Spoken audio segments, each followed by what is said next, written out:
The day function returns the numerical day for all values in a date-time column. Let's begin by creating a beast mode called day. Day will return a value from 1 to 31. 1 being 1 the first day of the month, and 31 being the last day of the month. Let's see how this looks in our data. It is always a best practice to check your aggregation settings on any column you bring into a card.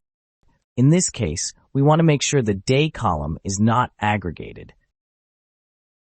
As you can see, this function has successfully extracted the numerical day from the original date-time column. Thank you for watching. Follow Arigato Analytics for more tips for Domo users.